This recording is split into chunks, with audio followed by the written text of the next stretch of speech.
The following story contains content some listeners may find sensitive. Please refer to the episode description for more information. Please note that this story doesn't reflect what we believe should happen, but rather what might happen. Screen Lock. Short stories about the weird future that looms around the corner. Brought to you by Sapienship. Rosie. Rosie! Rosie, come on, walkies, time to go. It was still early, but there were plenty of people out on the street. People seemed to spend more time outdoors now. Some were jogging, others just walking in the thin sunshine. More than a few stood looking carefully at the trees which lined the residential road, or at the lilande hedges which edged most of the private gardens. Occasionally, a hand would reach out gingerly to touch some tree bark or a leaf before snapping back as if stung or bitten. Like Dev, some of his neighbors had also decided to take their dogs out for a walk. What else was there to do? Most people had been off work since the pulse. The terrifying night when the sky up overhead had flashed with nuclear weapons designed to destroy all electronic devices. And a lot of other people were still recovering from what the media called the listening epidemic. Not that many people were paying attention to the media. The internet was still out, and although some domestic radio services had apparently resumed, most people didn't have analog radios to pick up the signals. Out of habit, Dev still put his cell phone in his pocket every morning, but it was totally dead. On one level, he knew it might never work again. But he found himself fishing it out regularly throughout the day, absent-mindedly trying to check social media feeds which no longer existed. Information came by word of mouth now, as if it was the Middle Ages. But Dev didn't really like talking to other people, so he had no real idea what was happening in the world. Fortunately, someone had thought of people like Dev. At the end of the street was a police vehicle, with a loudhailer mounted on its roof. Water deliveries on Tuesdays and Fridays at 3 p.m. It announced with a tinny crackle. Food parcels can be collected from the community center on presentation of photo identification. Please queue in an orderly manner. There is enough for everyone. Together, we will get through this crisis. It was now 8 weeks since the listening had begun, and 6 days since it had abruptly stopped. Along with the internet, TV, electricity, all of modern life basically. Dev clearly remembered how it had all started. For him, as for so many others, it had started with a new toy. "She's your best friend," the advertisement had claimed. "But do you know what she's really thinking? With Pet Talk, you can finally hear what your pet is feeling." But it wasn't really true. Dev had downloaded it the day it was launched. According to the instructions, he just needed to point his phone camera or smart glasses at Rosie. And sure enough, as soon as he did, he heard a babble of words, delivered in a generic British accent. "Happy, happy, happy, happy. Walkies time? Walkies? Happy." As it was linked to his social media profile, it soon tailored its output. "Hungry, Dev," Rosie now appeared to say when he called her.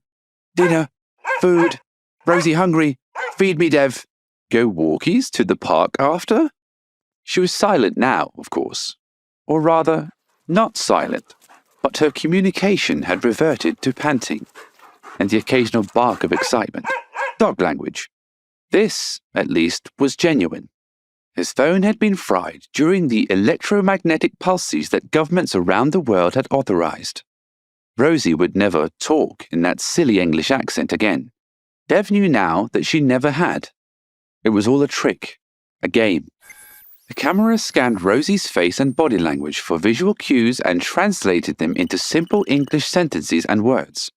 The small print did say this somewhere, but who bothers reading that? Certainly not the owners whose pets inspired them to protest about using animals for food and products. Dev had only realized this when he enthusiastically gave his earbud to his father so that he could try the experience. And Rosie, had called him Dev too. "Don't be so upset," his dad had said. "You're not meant to take it seriously. It's just a bit of fun."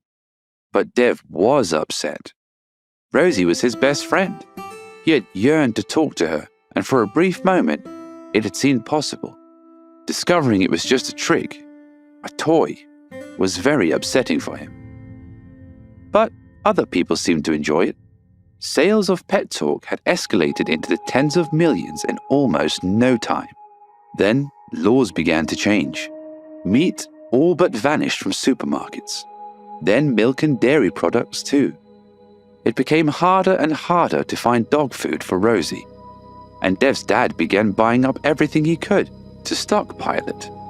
Commentators on the internet said it was all because of an imaginary point of empathy. People started believing they could talk to their dogs and cats, or to cows and sheep, and of course they were upset to think animals were being exploited, and demanded urgent change. Plantalk was such a hit that the follow-up tech Plantalk seemed all too predictable. But there was a crucial difference. Plantalk wasn't a toy. It was actually an app that used the latest smart glasses properties to scan for signals emitted by trees, fungi, and other plant species, and then transliterated them into known aspects of plant communication. It was a whole new breakthrough in biology and technology, and the world went mad for it. Literally. It was inevitably repetitive and simplistic, but also hypnotically persuasive. It seemed to completely grab the attention of so many people. They would stop everything and just listen to plants. Not eating, barely sleeping, just listening. Or else they formed large groups and dedicated their lives to saving plants. They would grab at you and plead with you to listen too. They protested in Parliament, glued themselves to factory entrances, and even stormed supermarkets. Dev had listened to the plants and was depressed. He was scared. There was nothing imaginary about Plantalk, and there had been nothing imaginary about the hordes of people, Dev's mum included, who just seemed to suddenly give up on their lives, sitting still and quietly weeping in gardens and parks across the planet. Dev tried talking to his mum, and at first she seemed to recognize him, but she wouldn't speak, and after a day or so, she stopped reacting to him or Rosie, or even Dad. She wouldn't come into the house.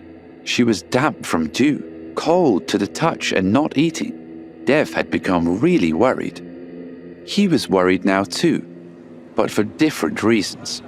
There was a huge queue outside the community center, and some people were shouting.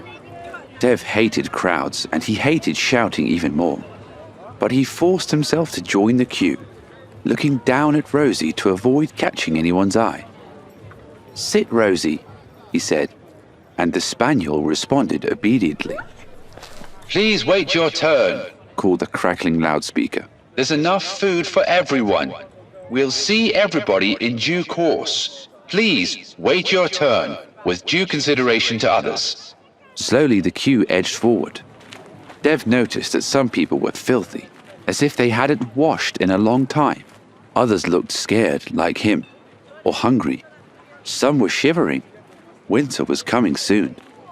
Dev hoped things would be back to normal before the snow came.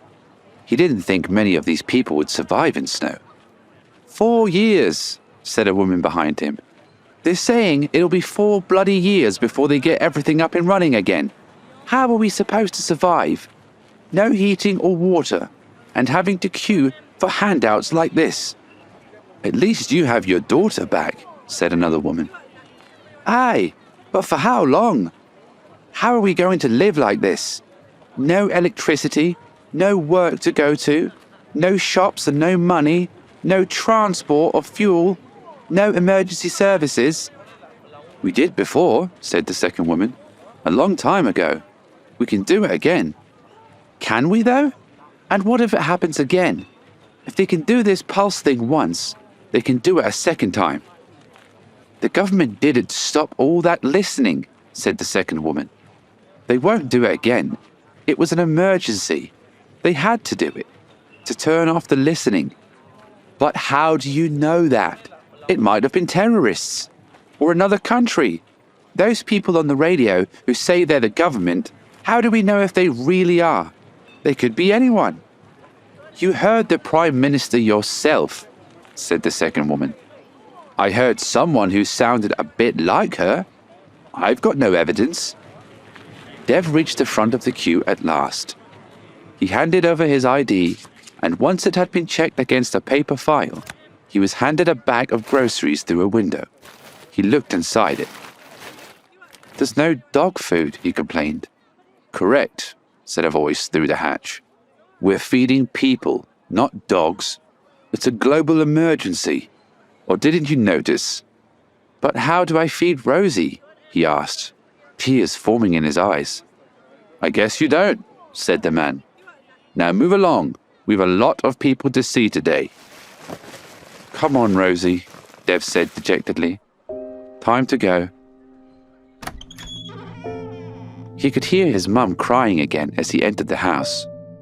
She did it a lot nowadays, but he still felt it was better than when she'd sat in the garden all night. His dad gently tried to coax her to eat, but she was reluctant, saying she couldn't because she knew what the plants were thinking. Dev went out to the garden with Rosie and threw her a ball. The roses swayed gently in the breeze, and some of the remaining petals tumbled onto the muddy grass. They looked unhealthy to Dev. He didn't think they would last through the winter.